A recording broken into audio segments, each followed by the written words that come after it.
good evening to you. Welcome to FriDate. My name is Stanley Nyeringita, and obviously on the sign language docket is Anne Wairimo. To the headlines tonight.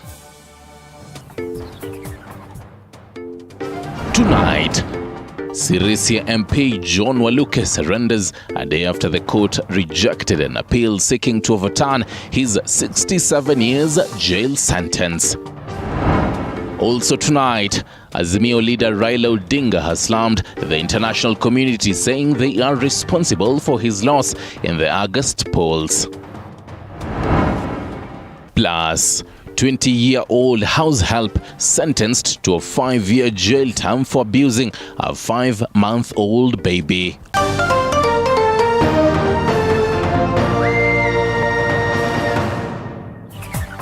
Right, and definitely tonight as FriDate, standing in for Karen Karimi. We'll be talking matters women in motorsport, and Lisa Christopherson and Pauline Shegu will be joining us for all that discussion, so tune in for that. Now, Sirisia MP John Waluke has surrendered to the police a day after the High Court dismissed his appeal on the 67-year prison sentence of a fraud case. The lawmaker was sentenced following a graft case in which he was accused of defrauding the National Cereals Board 313 million Kenyan shillings. Lucky Heriano with more. Sirisia Member of Parliament John Waluke has surrendered just a day after his appeal was rejected by the court. The Sirisia Member of Parliament had appealed against a decision by Magistrate Court that directed him to pay 1 billion shilling fine following a graft case. Waluke, however, appealed the decision at the High Court. The lawmaker was sentenced alongside businesswoman Grace Wahungu over 297 million shilling scandal at the National Cereals and Produce Board in 2020. In her ruling, Justice Esther Maina said that, and I quote, "The sentence were not excessive and are within the law." Waluke and her counterpart Wahungu had been out on bail from September 2020 after spending 3 months in jail. If Waluke is unsatisfied with the High Court ruling, the lawmaker has 13 days to appeal the ruling at the Court of Appeal. Failing to appeal or pay the 1 billion shilling fine, he may lose his seat as per the Constitution. According to the Constitution, a member of Parliament may vacate office if he is absent from 8 sittings of the relevant House. Lucky Heriano, reporting for TV 47. Thank you for that, Lucky. Now, Azimio la Umoja One Kenya Alliance party leader Raila Odinga has traded his guns on the international community, accusing them of being biased during the August elections. According to Odinga, his campaign strategy of promoting local businesses will mean reducing international trade. Hence, the leaders opted to support his opponent in order to maintain the ties. Our reporter Dennis Otieno tells us more.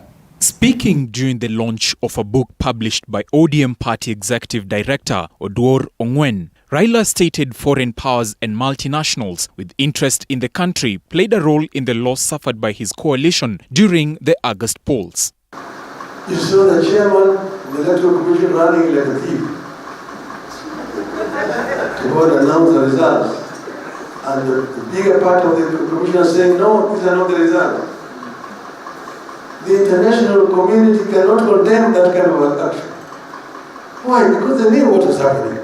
Odinga castigated the international community for not calling out the Independent Electoral and Boundaries Commission chairman Wafula Chebukati for announcing the presidential results despite having a standoff with his fellow commissioners. It can only happen in Africa.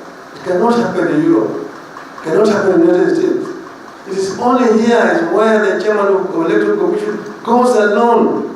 He's the chairman of 7 commissioners, but he goes alone there to announce the results, and then they say he's the hero of the league.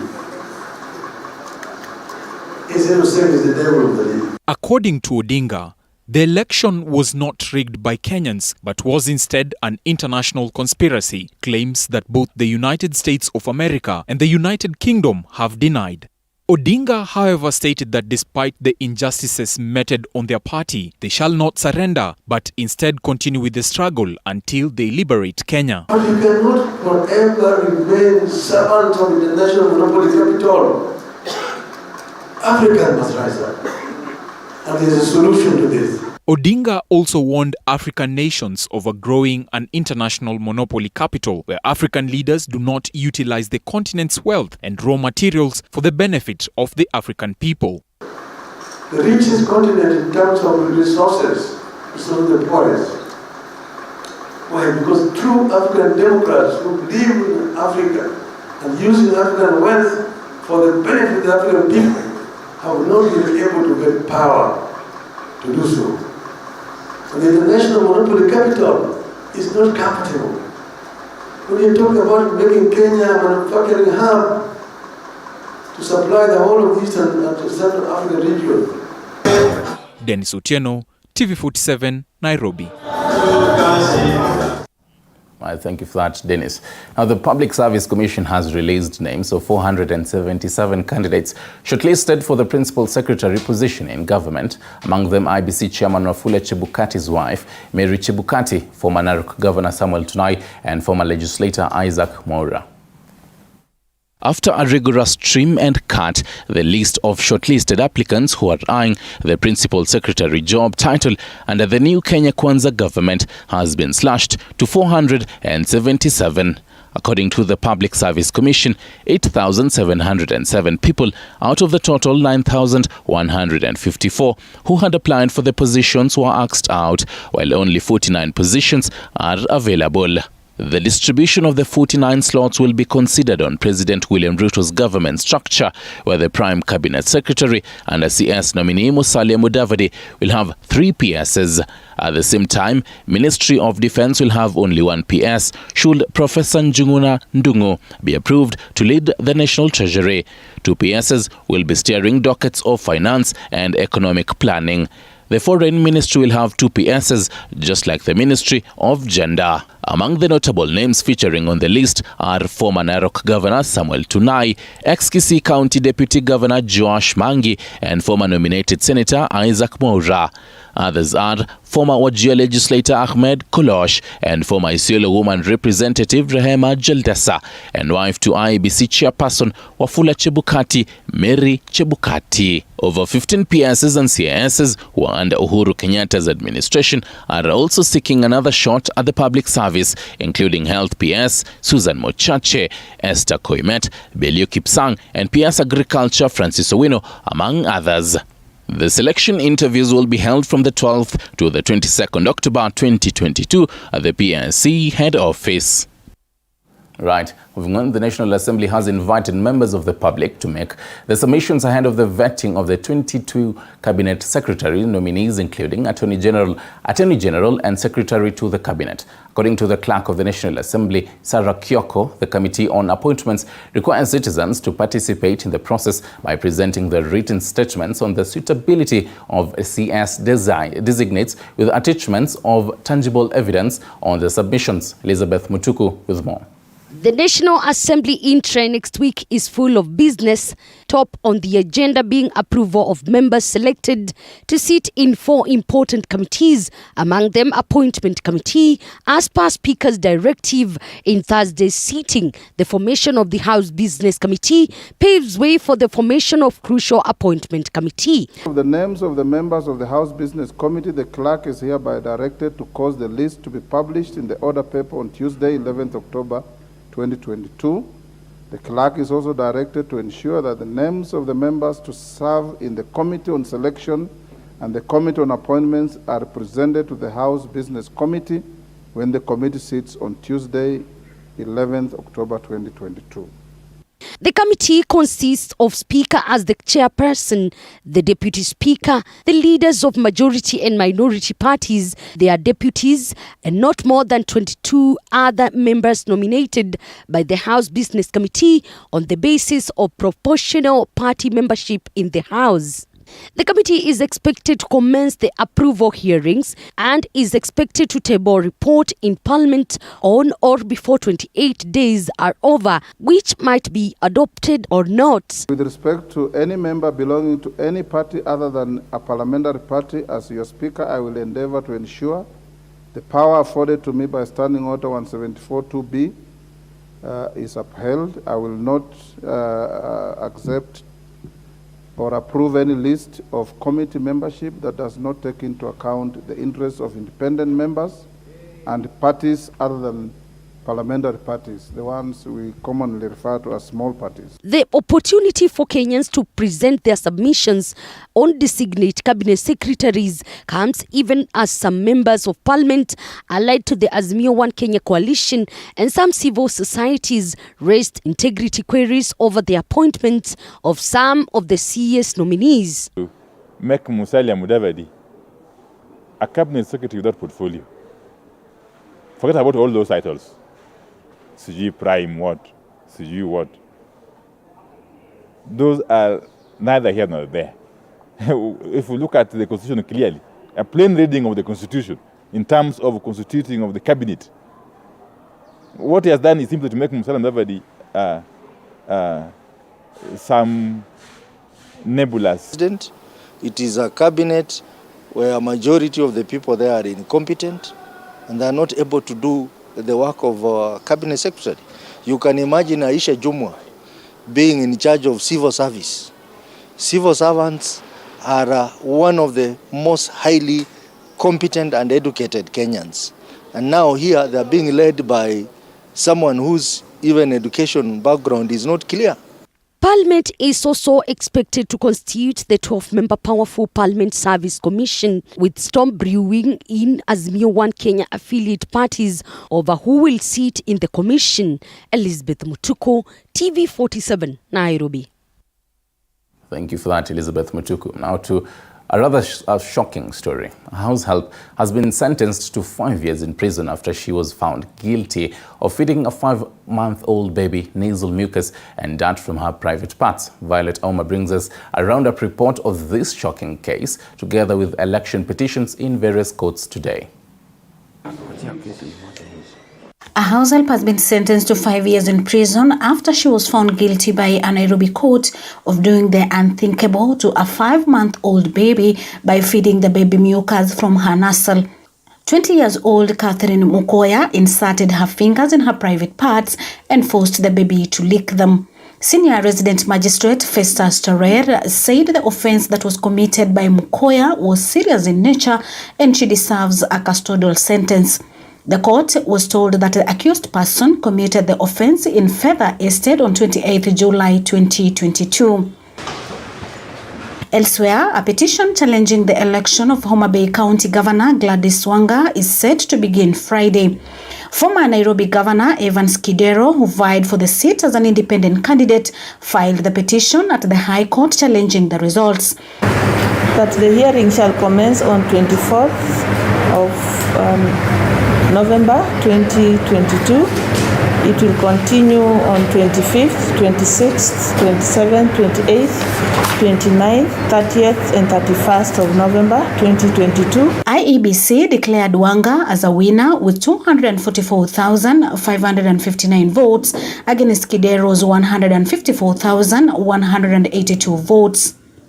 Still in the corridors of justice, Wajir Women Representative Fatma Abdi Jeho now wants a petition that was filed against her dismissed, saying that she was not served on time. County MP for Wajir was not served with the petition, and we came for directions, and Justice Gitari directed that we appear on Friday next week at 3 p.m. to argue our application to have that petition dismissed. Jeho claims that she only learned of the petition challenging her election, which was filed by former Wajir Women Representative Fatma Gedi through a Gazette notice filed on 15th of September, and she was never served with the petition on time as required by the law. The application will be heard Friday next week. Reporting for TV47, I'm Violet Auma. Right, and away from the corridors of justice, 6 people have died in Baringo County in the last 6 months after they were bitten by snakes, with 387 people having survived the serpent's attacks in the last 6 months. And as Beatrice Watara reports, residents have urged the government to stock the local dispensaries with antidotes to save lives. Hizo nyoka inakuja mpaka manyumbani, zinaingia manyumba ya watu. Baringo County continues to record high cases of snake bite following the drought that continues to ravage the area, with 6 people having lost their lives due to snake bites in the last 6 months alone.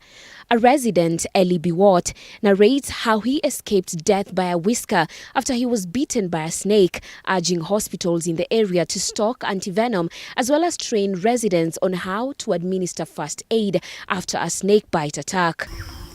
Ile kitu inaweza kuwasaidia wengine ni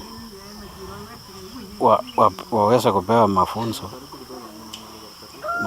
jinsi ya kujiweka baada ya kuumwa na nyoka ama kuhisi hatari yote imetokea, ndio waweze kukimbia pale kwa hospitali.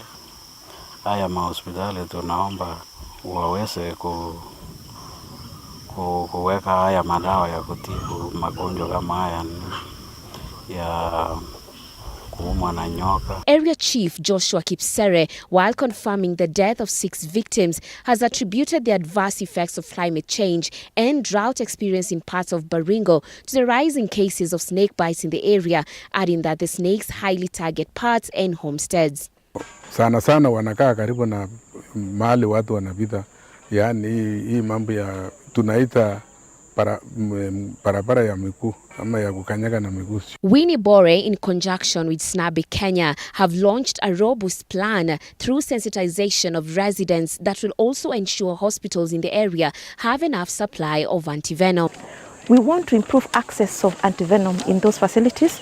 We want to improve the management of the snake bite management in those facilities. Areas of Baringo North, Central and Tiati are leading with cases of snake bites in the county, with common snakes being black mamba, puff adder, East Africa red viper and forest cobra. Beatrice Watare, TV47. Right, thank you for that, Watare. Now, we move quite rather slowly to this next story. Insect farming has now gained popularity in the country, with researchers now asking Kenyans to embrace it as a delicacy. According to researchers, snail and cricket farming has proven to bear fruits and are more nutritious and healthy. Chapter Boyd reports on the lucrative venture.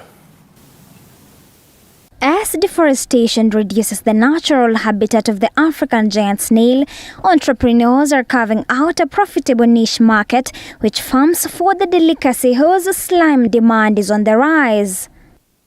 The somewhat unpopular snail farming is now gaining traction, as besides making money through selling snails for food, snail farmers can make an extra coin from the sale of the slime, which is on high demand not only in the beauty sector but also in the health sector. The fresh part of it, it's edible. It got high nutritive value in terms of amino acids, which are higher than that of poultry and the chicken. It got a lot of omega-3, it got selenium to boost immunity, and its meat is low in cholesterol, so it's good in managing the lifestyle diseases like the cardiovascular, the hypertension, diabetes, and such. It is estimated that a liter of slime costs 1,200 shillings. One snail gives an approximate of 7 milliliters. That means one needs more than 300 snails to make a liter of the product. It is, however, achievable since a snail lays 300 eggs in 3 months and takes 21 days to hatch. After they hatch, the young ones will take up to 5 months so that they can start giving you the bioproducts. One of the bioproducts we have is the slime. According to Ann Mudhui, a researcher for snail farming at Jomo Kenyatta University of Agriculture and Technology, slime is used in making body cream and soap, adding that a research has commenced to establish whether the slime can also be used medically as cough syrup. So it also have the pharmaceutical sense of it, and that one is what is currently under research. Then the other part, which is the shell, the shell is 98% calcium carbonate, so itself is a rhyming material. For one, we can grind it to get the calcium powder. The calcium powder, we use it to supplement the animal feeds. Those seeking to start snail farming must, however, get an approval license from the Kenya Wildlife Service. Stella Maina is also a researcher for cricket farming at Jomo Kenyatta University of Agriculture and Technology. According to her, crickets contain 63% of protein and contain a host of beneficial vitamins and has become a diet to Kenyans since it gained popularity in the region. So after 2.5 months, we harvest them now for our consumption. So we harvest them alive. Then from there we kill them. After killing them, we dry them, bake them to make products. So here we have dried crickets and also baked for chewing like snacks. We also have cricket powder here. As you can see, this is cricket meal. This one is what we have now used to add value to cricket cookies and also ujietu. Crickets whose life cycle goes up to 3 months are created with 300 to 500 eggs, which are laid fertilized. The male crickets chop as a form of attracting the female crickets. After they die, you can collect the dead ones now and make animal feeds. So for the animal feeds, you can also harvest them alive if you won't eat them. We get manure, which is very, very nitrogenous into our farm, and it is also rich in phosphorus. Insect farming is now recognized in the country as researchers say they are more nutritious and could be replaceable to other more expensive sources of proteins like beef, fish and poultry due to its protein content. This as the country grapples with the ravaging drought which was declared a national disaster on 8th September 2021. Chepto Boit, TV 47, Nairobi.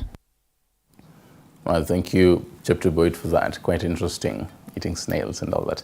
Now, at least 23 counties with about 3.5 million Kenyans has since been affected by the severe drought currently being experienced in the country. This as children skip school due to lack of food. And as Paul Munir reports, Deputy President Rigathi Gachagua now says the government has put in place measures that will mitigate the effects of drought.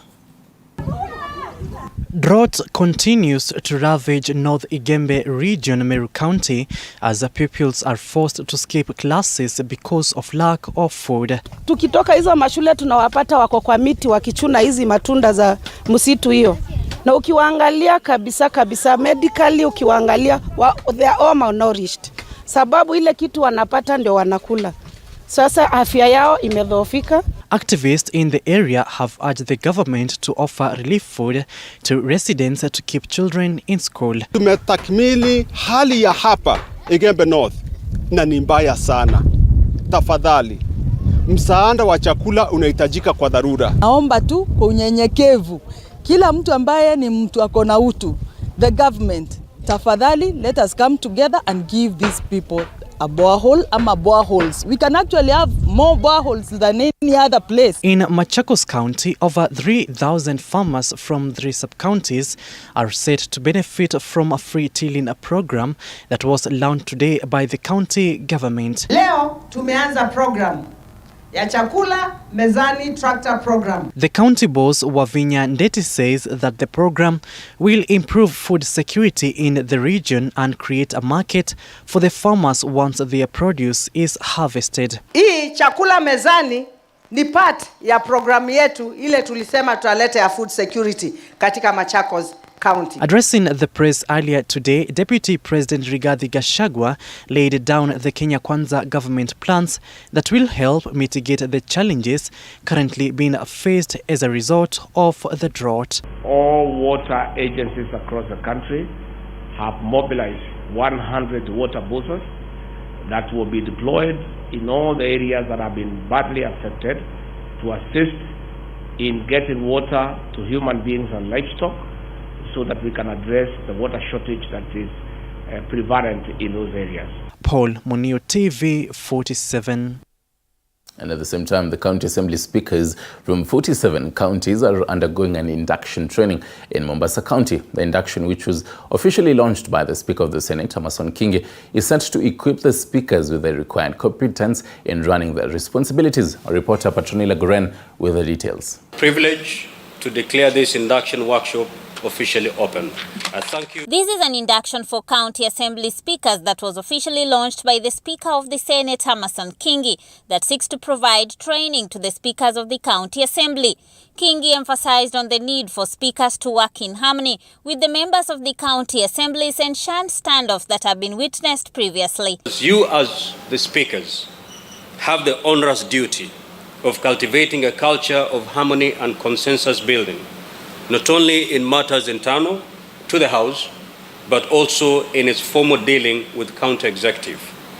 County assembly committees have to feel obligated to reach out to county executives to diffuse potential conflicts that may rise as the executive implements its development agenda. The speakers continued to push the agenda on the County Assembly Forum CAF to be enshrined in the law. I'm reliably informed that the proposed amendment bill for the establishment of the County Assembly's Forum CAF has in the past been discussed with the Senate Committee on Devolution and Intergovernmental Relations.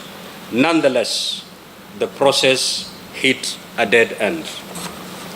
I want to give an undertaking that I will consult my team of experts and the relevant committees with a view to prompting further conversations in the Fourth Senate on this pertinent matter. The 3-day workshop will also give the speakers the opportunity to elect the chairperson of the Assembly's Speakers Forum. The person we want to lead us is somebody who will unite us, someone who will speak generally for all the counties in Kenya, not a particular county. Even if he comes from one particular county, he'll now belong to all Kenyans. The speakers have further been encouraged to be ambassadors of devolution and ensure that citizens benefit from the funds directed to the county governments. Patronila Goren for TV47 in Mombasa County. Thank you, Guren. Now to the wonderful world of sports. Britain's world-renowned fitness coach Robert Phil arrived in the country in preparation for the Africa Fitness and Figure competition, which is expected to take shape this Saturday in Eldoret Town, Uasin Gishu County. Phil, who is commonly known as the wellness creator due to his experience in the sport, will be one of the judges in the competition, which will be held for the first time in Kenya. Over 150 fitness and figure athletes from Kenya, Uganda and Tanzania, including former African champion Evelyn Owala, are expected to participate in the competition as they battle it out for the cash reward of 1 million Kenyan shillings. I'm just one person, you know. We're going to have 5 more on my side. I think I'm going to learn with them as well, because we never know everything. I want to carry on for a couple of years and give a space to the younger coaches coming to replace me. Glad to host Robert Phil. It's critical that for us to know that we've been doing things according to our own local standards, but we need more exposure. And finally, tennis stakeholders in the country known as Play On Kenya unveiled East Africa's first state-of-the-art Padel tennis court that has attained the international standards at the Nairobi Jeffrey Sports Club in Lavington, Nairobi. Speaking during the unveiling of the court, Nairobi Jeffrey Sports Club chairman Samia Mirali stated that the initiative shall go a long way in upgrading the state of tennis in Kenya, as he urged Kenyans to prioritize on sports so as to improve their health. On his part, Play On Sports founder Caleb Karegesia stated that the court will help Kenya host international tournaments, hence improving the country's reputation internationally as well as boosting the economy.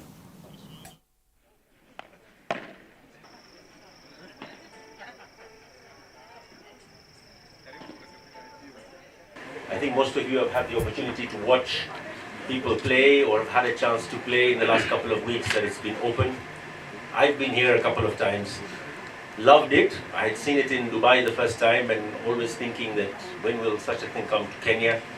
But these days Kenya is so far ahead. We're like a leading edge in this part of the world. So it's great to see that we also have a facility like this here. Always play the traditional sports, the football, the tennis, the squash, and the cricket. This is spice.